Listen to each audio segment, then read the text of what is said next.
Paulo César Pereira, muito boa tarde. Informação ou opinião, sei lá, né? Você é muito bem informado e tal. O Ancelotti virá ou o Diniz será realmente o técnico, no seu modo de entender?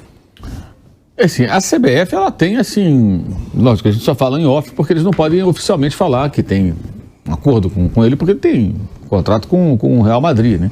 Mas em off, as pessoas da CBF, quando conversam com jornalistas, já conversei com algumas delas, elas falam com convicção de que já tem tudo acertado com o Carlo Ancelotti, para ele vir ao final do seu compromisso com o Real Madrid. Enfim, vamos ver o que vai acontecer até lá. Até isso que o Roberto Carlos fala, até acredito que não tenha nada assinado, a não ser algo assim, que vale a partir do ano que vem, não sei se vale um contrato de gaveta, alguma coisa, ou seja, eu imagino que o técnico italiano deve ter se precavido aí para não ficar vulnerável diante de uma situação que confronte com o Real Madrid. As declarações dele, obviamente, não são falando em seleção brasileira, enfim, mas a CBF confia bastante nisso, conta como algo certo. E agora o Fernando Diniz vai começar, né, a sua tentativa aí de se colocar num patamar mais alto, que bem ou mal, interino ou não, ele vai dirigir a seleção brasileira, ele terá condições de ter jogadores num nível técnico que ele jamais teve antes, né, para trabalhar. Então isso, evidentemente, eleva o seu patamar aí, mas ao mesmo tempo os holofotes em cima dele, porque por mais que esses jogos de seleção sejam porre, né, a data FIFA é uma coisa insuportável, como para o futebol, tal, não tem jogo, a gente vai falar disso. Então, para elogiar e dar cacete vai ser o quê? Jogo do Brasil. O cara bota a cara na janela, não tem jeito, ele vai ser elogiado, vai ser criticado. Vejamos como vai ser. Estou curioso assim, para ver, porque o Fernando Diniz tem suas características bem peculiares. Aliás, esse jogo agora, eu imagino que ele deve ter um sorrisinho no canto da boca quando ele vê, por exemplo, o jogo que nem São Paulo 2, Corinthians 0, né? O São Paulo pressiona o Corinthians. Aí tem a turma que acha que não pode sair jogando com o pé, né? Tem que dar chutão e tal. Aí o Cássio tenta mais uma ligação direta com o ataque. Não foram poucas. O Corinthians não tinha capacidade de trocar 3 passes, uma coisa medonha. Aí o Cássio tenta a ligação direta. A bola é interceptada pelo São Paulo e inicia o ataque, pimba, gol do Rato. Depois o Corinthians tentando sair jogando. Mas não sabe sair jogando. A bola é roubada na intermediária de ataque do São Paulo, a jogada bem feita e tal, gol do Lucas, 2-0, acabou a conversa. Os 2 gols saem em tentativas frustradas, uma de sair jogando e outra de ligação direta do Corinthians. Acho que isso mostra a importância do trabalho de técnicos como ele, que fazem o time sair jogando. Claro que tem excessos, né? Que é aquele momento em que você tem que saber apertar o botão de emergência, né? Estou correndo risco aqui, se eu perder a bola, a vaca vai para o brejo. Então aqui eu vou tentar. Não é nem um chutão, é tentar uma saída diferente, mais longa, uma bola longa, ter lá um pivô lá para receber um lançamento, tentar construir a jogada de outra forma. E acho que com os jogadores da seleção, claro, são jogadores de um nível técnico na média melhores do que dos clubes onde ele poderia trabalhar, ele talvez possa fazer disso algo interessante. Eu digo, da saída de bola, a construção das jogadas, um time que trabalhe bem a bola, que troque passes, que pode ser um time envolvente, pode ser interessante. Eu acho que ele consegue fazer isso rapidamente, que nos times dele isso muda muito rápido. Se pegar o São Paulo, por exemplo, estreou no 0-0 com o Flamengo numa retranca, porque ele nem deu treino. Ele chegou na sexta, o jogo foi no sábado à noite. Era o Flamengo do Jorge Jesus. Exato. Aí aquilo ali nem foi um time dele, né? Foi um time assim, ó, vamos jogar fechado aqui, porque o time dos caras é forte e não tem outro jeito. Se fechou, segurou um 0-0. Mas ele não tinha nenhuma identidade dele. Mas poucos jogos depois, você já via o São Paulo jogando no time dele. O Fluminense é a mesma coisa. Os primeiros jogos do Fernando Diniz, o Fluminense já trocava passe. Porque assim, ele fala em entrevistas, já fiz algumas entrevistas com ele, que ele falou isso, que ele diz o seguinte, que não é difícil fazer esse tipo de trabalho, porque você está lidando com profissionais. Então, se o cara chega ao futebol profissional, alguma qualidade, é verdade, alguma qualidade ele tem. É diferente de um peladeiro. O cara não sabe dominar a bola. Tem jogador que não sabe dominar a bola, é verdade. Mas mesmo o profissional, mesmo que não seja de elite, digamos assim... É melhor do que o peladeiro. É melhor do que o peladeiro. Então, se você treinar direitinho, o cara souber se posicionar, recebe, toca. Porque a questão da troca de passe é ter sempre alguém pronto para receber o passe. E você saber como você recebe, de costas, de lado. Você é canhoto, de que lado você domina a bola. Você é destro, domina com a esquerda, já bate com a direita, ou o contrário. Tem uma série de técnicas que são treinadas. E o cara assimilando, em pouco tempo o time começa a fazer. Sendo os jogadores da seleção brasileira e jogadores que treinam, muitos deles com grandes treinadores e grandes clubes, eu acho que pode ser uma seleção que joga um futebol um pouco diferente do que a gente está acostumado a ver. Não que o Tite seja um mau técnico, eu acho que ele é um bom treinador, mas o Tite é outro estilo, né?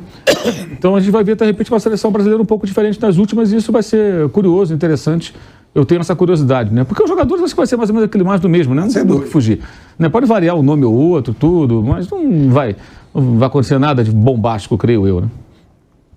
Ô Bruno, o Diniz sempre foi polêmico, não por culpa dele, mas sempre gerou polêmica a maneira como ele trabalhava, desde o tempo do Audax. Imagina agora com a seleção brasileira. Então, primeiro, se acredita que vem o Ancelotti. Segundo, o Diniz, como é que vai ser essa parada dele na seleção se ele já gerava polêmica no Audax?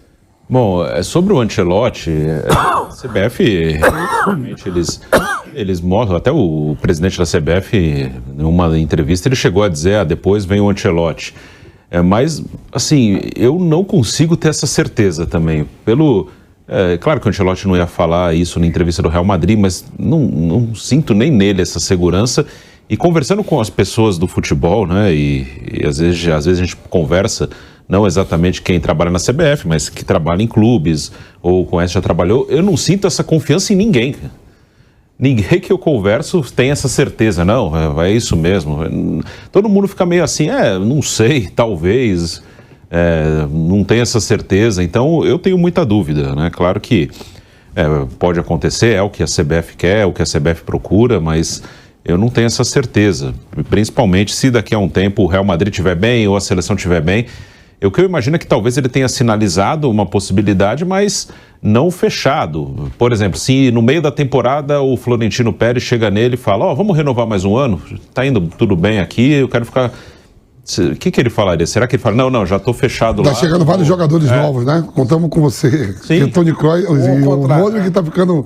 Ou a seleção brasileira começa a jogar futebol jogar muito bem com o Diniz. As pessoas gostam. Sim, também... Talvez a CBF diminua o interesse, que as coisas vão muito de acordo com repercussão, com resultado. Então eu tenho minhas dúvidas, mas enfim, vamos ver. E sobre o Diniz, eu acho até que diminuiu um pouquinho diminuíram um pouquinho as contestações. Acho que muito pelo trabalho no São Paulo e agora principalmente no Fluminense, que foram trabalhos que ele conseguiu ser mais consistente, mas tem gente que odeia qualquer tipo de coisa que não seja um futebol tosco, então não gosta do cara e pronto. Se qualquer primeira oportunidade que tiver, vai bater forte. Eu não acho que ele faça nada de tão absurdo. Assim, ele faz como... Ele tem as ideias dele que eu gosto, eu acho legal, e ele quer que o time dele jogue com bola no chão, quer sair jogando de trás. Eu acho muito louco que isso seja visto como algo fora do comum aqui no futebol brasileiro. Claro que cada um vai ter o seu estilo, cada um trabalha do seu jeito, mas eu acho estranho que um cara que tenha as ideias dele seja visto como foi visto, acho que agora até melhorou, mas há um tempo ele era visto quase como um ET. Não, esse cara fica inventando, né? Faz coisas muito diferentes. Não, ele quer que o jogador de futebol profissional, como o Mauro falou, ele saia jogando de trás com a bola no chão, que dê opção de passe, que toque, desloque, não tem nada de outro mundo. Ele não quer que ninguém jogue virando pirueta, jogando de costas, com o olho vendado. Não, ele só quer que um time de jogadores profissionais tente jogar bola com a bola no chão, tocando, deslocando, tentando pressionar o adversário. É só isso, não é nada demais. Cada técnico pode ter o seu estilo, mas eu acho meio assustador que em vários momentos ele tenha sido visto. Nossa, esse cara é um cara muito diferente, muito fora do normal. Não tem nada de fora do normal, é apenas um estilo de jogo que deveria ser visto como um estilo normal. O cara só quer que o time jogue com a bola no chão, tocando, nada demais, não tem nada de absurdo. É meio assustador que isso tenha sido visto como algo de um maluco, assim, por um tempo. Bruno, o Mauro já citou aqui que o Fernando tem muita facilidade de fazer o time jogar no estilo dele. Sim. Você acha que no primeiro jogo nós já vamos sentir o estilo de Diniz? Eu acho que sim, é uma coisa rápida mesmo, porque assim, o que ele pensa muito ele já falou isso publicamente várias vezes, assim, ele pensa muito em deixar o jogador à vontade. Ele fala, o cara virou profissional, o cara tem qualidade, ele chegou até aqui, passou por muita coisa na vida dele, a maioria veio de família mais humilde, então o cara teve que, pro cara chegar aqui, ele teve que passar por muita coisa. Eu não vou ficar mandando o cara ficar dando bico pra cima, bico pro... Eu quero que ele jogue, ele tem qualidade. Se ele conseguiu chegar até aqui é porque ele tem qualidade. Então eu quero que ele jogue. E eu acho que os jogadores curtem essa ideia. Normalmente os jogadores gostam de trabalhar com ele, então eu acho que eles vão assimilar muito rápido. Que, claro, não é bagunça, mas ele quer deixar os caras à vontade. Assim, hoje tem muita discussão do jogo posicional e um jogo que até tem uma expressão que usam mais solto. O Diniz não tem nada de posicional, nada. Ele quer que os caras se aproximem. Quem tá com a bola, ele quer que os caras se aproximem para dar opção. Às vezes tá quase todo mundo no mesmo lado e o outro lado tá mais vazio. No time que tem o sistema mais posicional, sempre tem alguém aberto de um lado, outro aberto do outro. Então ele quer que os caras... Esse é um jogo que ele quer que o cara crie, que ele jogue, que ele... Claro que tem obrigação, o cara tem as funções. Então eu acho que isso é mais fácil de assimilar mesmo. O jogador acho que consegue pegar mais rápido. Ô Viga, você que está aí dentro da CBF, você está sempre muito próximo das informações, a gente falou um pouquinho antes aqui no programa sobre a história do Ancelotti. Você arriscaria, você bancaria Ancelotti ou o Fernando Diniz pode realmente ficar? Eu tenho uma alta fonte na Europa, viu, Flávio? Que é amigo, ele não milita diretamente, vamos dizer assim, com os técnicos de futebol, mas com os empresários. A galera que movimenta grana, movimenta dinheiro e está obrigatoriamente por trás ali, agenciando, sendo procurador aqui e acolá. E essa alta fonte vem me dizendo desde o início do processo: Ancelotti, Rodrigo Viga não será técnico da seleção brasileira. E eu pergunto por quê? Porque na visão dele, através dessas conversas que ele tem tido aí com procuradores, agentes e agenciadores na Europa, o sonho do Ancelotti é pegar mais um ano de contrato com o Real Madrid e depois pensar na aposentadoria, gastar os milhões e saborear um pouco da vida, estaria mais caminhando em direção à aposentadoria.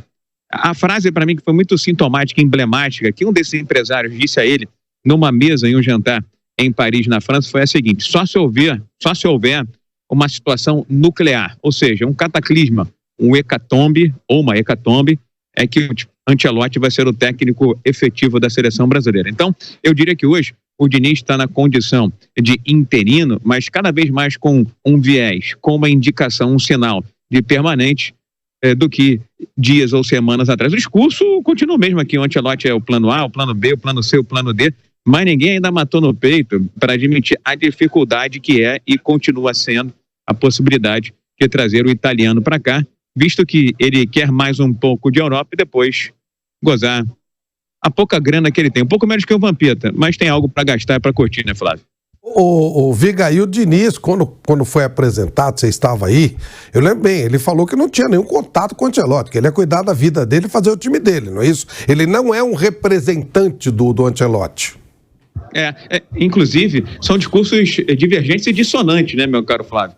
Porque a cúpula fala o seguinte: ele vai aqui para esquentar a cadeira do Ancelotti. Inclusive tem perfis, diz a diretoria da CBF, diz a cúpula da CBF, tem perfil semelhante, os dois têm algum tipo de simbiose, algum tipo de ligação, o que particularmente eu não via praticamente em nada. São estilos totalmente diferentes de pensar futebol, embora um seja já vitorioso internacionalmente e o outro tenha sido o único, talvez, nos últimos anos, que construiu algo de diferente no futebol brasileiro. Agora, o Diniz, por aqui, diz o seguinte: não tem essa de ligar para Ancelotti para saber se eu convoco o lateral direito X, Y ou Z. Se eu vou chamar o Neymar ou vou deixar o Neymar de fora. A seleção é minha. Então, ao mostrar essa independência, essa autonomia, já desfaz essa retórica, essa narrativa, esse discurso da CBF, que existe uma proximidade entre os dois. Eu diria que essa ponte jamais foi construída e está cada vez mais difícil arrumar financiamento para colocar ela de pé, viu, Flávio?